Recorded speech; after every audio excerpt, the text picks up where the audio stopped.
Hello बच्चों। तो आज हम बात करने वाले हैं 12th क्लास के एक मोस्ट इंपॉर्टेंट चैप्टर जिसका नाम है मैट्रिक्स यानी आव्यूह। तो क्या होता है आव्यूह, चलिए देखते हैं। तो पहले तो हम उसकी डेफिनेशन जानते हैं कि what is definition of matrix. ठीक है, तो मैट्रिक्स की डेफिनेशन ज़्यादा कठिन नहीं है, सिंपल ही है। जैसे जब हम किसी स्ट्रक्चर में रो और कॉलम को जब हम किसी स्ट्रक्चर में रो और कॉलम को अरेंज करके लिखते हैं तो उस मैथमेटिकल स्ट्रक्चर को हम मैट्रिक्स कहते हैं। बस साधारण डेफिनेशन है। ओके, अगर एग्जांपल से समझा जाए तो ऐसे इसका सिंबल क्या होता है, मैट्रिक्स का सिंबल क्या होता है। मैट्रिक्स का सिंबल होता है ये, या फिर एक ये भी होता है। ठीक है, कई किताबों में ये भी सिंबल दिया होता है और ये भी सिंबल दिया होता है। इसमें ये हमारा ये सिंबल है, इसी के अंदर हम एक रो एक कॉलम लिखते हैं, बनाते हैं, उसी हम फॉर्म को हम क्या कहते हैं, मैट्रिक्स। ओके, तो आइए एक एग्जांपल लेते हैं। इसी फॉर्म में एग्जांपल लेते हैं। जैसे हमने मान लिया एक्स वाई जेड, x1 कर लेते हैं, x1 y1 z1, x2 y2 z2, x3 y3 z3। Okay, अब हम आते हैं, ये हमारा डॉट डॉट चलता रहता है। हाँ, ये हमारा हो गया। अब इसे पता करना रो। अब रो, ये हमारी रो है, ये रो है, ये चल जो लेटी वाली है ये रो हमारी है, जो खड़ी हुई है ये हमारे कॉलम है, इसे हम कॉलम कहते हैं, इसे हम रो कहते हैं। ओके, और हाँ ये भी होता है, ये हमारा रो एक से ज़्यादा भी हो सकते हैं, रो यानी पंक्तियाँ और कॉलम यानी स्तंभ, एक से ज़्यादा भी हो सकते हैं और एक भी हो सकते हैं। ठीक है, यानी इसे एक से ज़्यादा किस तरीका, एक यही मैट्रिक्स है, इसमें एक यही रो है और यही कॉलम है, ये भी हो सकता है। इसमें एक रो है, एक ये रो है, तो इसमें दो रो हो गई और एक कॉलम हो गया। ठीक है, ये कॉलम हो गया, ये रो हो गई। ठीक है, अब इसका पता करना है हमारा मैट्रिक्स, समझिए। अब आता है ऑर्डर ऑफ मैट्रिक्स, यानी मैट्रिक्स की कोड बताइए। कोड यानी क्रम। ठीक है, ये क्वेश्चन दे सकता है कि क्रम बताइए, मैट्रिक्स का मतलब आव्यूह की कोड बताइए, आव्यूह का क्रम बताइए। ठीक है, तो कैसे बता रही है, तो जैसे एग्जाम्पल लेते हैं। एग्जाम्पल 1 2 3 4 5 6 7 8 9। ओके, ये हो गई, ये हमारा एक मैट्रिक्स फॉर्म हो गया। इसमें हमें कोड बतानी है, यानी ऑर्डर बताना है। कैसे बता रहे हैं, पहले तो हम यहाँ पर जाने कि एक हमारा एक ये फॉर्म होता है m क्रॉस n। तो what is m cross n, समझिए। जो m होता है, m हमारा होता है ये रो को रिप्रेजेंट करता है, और जो n होता है ये हमारा कॉलम को रिप्रेजेंट करता है। ठीक है, m यानी पंक्ति, कॉलम यानी स्तंभ। ठीक है, समझ गए। तो यहाँ पर इसको हम मैट्रिक्स के सफिक्स में लिखते हैं, यानी यहाँ पर m क्रॉस n, ये किस लिए निकालते हैं, ये निकालते हैं ऑर्डर ऑफ मैट्रिक्स के लिए। चेक करते हैं इस और इस मैट्रिक्स का क्रम क्या है, कोड क्या है। तो m, मान लीजिए ये एग्जाम्पल लेते हैं, इसमें हमें m क्रॉस n निकालना है, इसका सफिक्स निकालना है, इसकी कोड निकालनी है, इसका ऑर्डर निकालना है, इसका क्रम निकालना है। कैसे पता करेंगे, तो पहले हमारा m क्या है, रो। तो इसमें देखते हैं रो कितनी है, यानी पंक्ति कितनी है। तो रो 1 2 3, ये पूरी ये हमारी रो हो गई, यानी 1 2 3, तो 3 रो हो गई। फिर लगा देंगे हम क्रॉस लगा दिया। अब आया यन क्या हमारा है, यन है हमारा कॉलम यानी स्तंभ। देखेंगे अब हमारा कॉलम कितने इसमें है, एक ये है, एक ये हो गया, एक ये हो गया, यानी ये भी हमारे कितने हो गए, 1 2 3, एन कितना हो गया 3, ये भी। तो इसका क्वेश्चन पूछा जाएगा, हमारे पास एक मैट्रिक्स दी होगी, मैट्रिक्स को हम इस फॉर्म में लिखते हैं, मैट्रिक्स हो गया। अब पूछा है क्वेश्चन इसका हमें ऑर्डर बताइए, तो ऑर्डर क्या होगा, ऑर्डर हमारा 3 क्रॉस 3 होगा। ठीक है, इसका अगर बाकी भी एग्जाम्पल लेंगे हम, वो बताएंगे कैसे। इसका 3 क्रॉस 3 होगा, इसका पूछ लिया क्रम क्या होगा, तो क्रम होगा 3 क्रॉस 3। इसका पूछ लिया ऑर्डर क्या होगा, 3 क्रॉस 3 होगा। अब आता है रिप्रेजेंटेशन ऑफ मैट्रिक्स। रिप्रेजेंट कैसे करते हैं इसे मैट्रिक्स को, ये हो गया सकते हैं ए। ठीक है, अधिकतर सभी बुकों में या फिर कई बुकों में ABCD ऐसे दिया होता है, एंड XYZ भी देते हैं, आगे आप लोग पढ़ोगे XYZ भी देंगे। ठीक है, तो ये ए से रिप्रेजेंट करते हैं, ठीक है। अब आता है इसमें रिप्रेजेंटेशन, एक ये एम क्रॉस एन तो हमारा हो गया ये निकालने के लिए, कोड निकालने के लिए, ऑर्डर निकालने के लिए।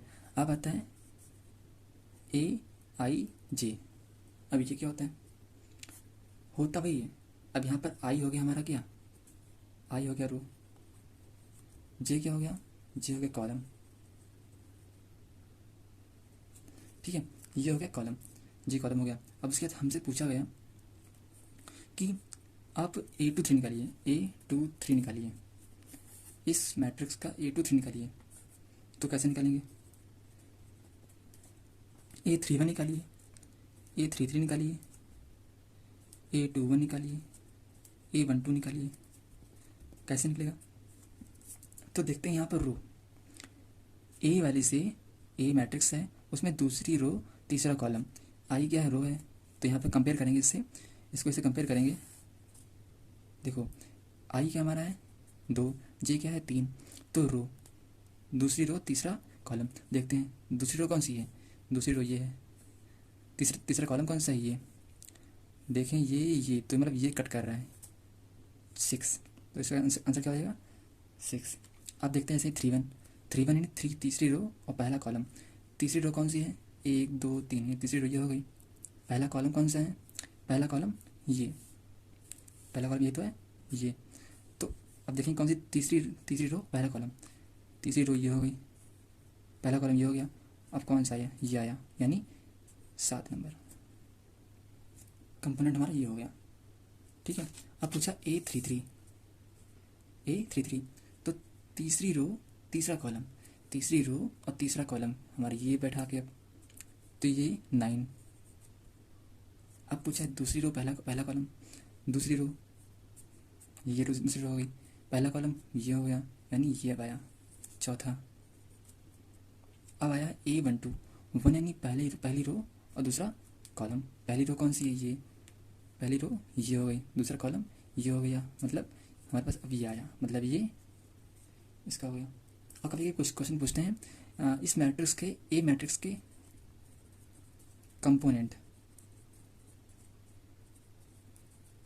कंपोनेंट्स या फिर अवयव बताइए। तो क्या कैसे निकलेंगे, तो कंपोनेंट निकालने के लिए कंपोनेंट इज इक्वल टू होता है रो मल्टीप्लाई कॉलम, ठीक है।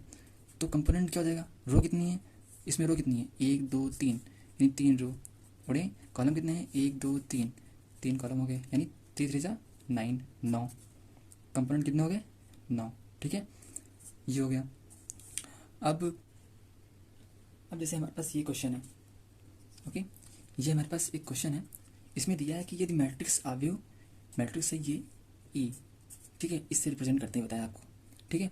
तो ये ए मैट्रिक्स दी है, इसमें ये हमारे पास 5 क्वेश्चन दिए हैं, इस मैट्रिक्स के बिहेव पर हमारे क्वेश्चन दिए हैं। तो पहला क्वेश्चन है ए में कितनी पंक्तियाँ हैं, ए में कितनी पंक्तियाँ हैं, यानी ए में कितने रो हैं, ठीक है। तो इसमें रो कितनी है, एक ये रो हो गई,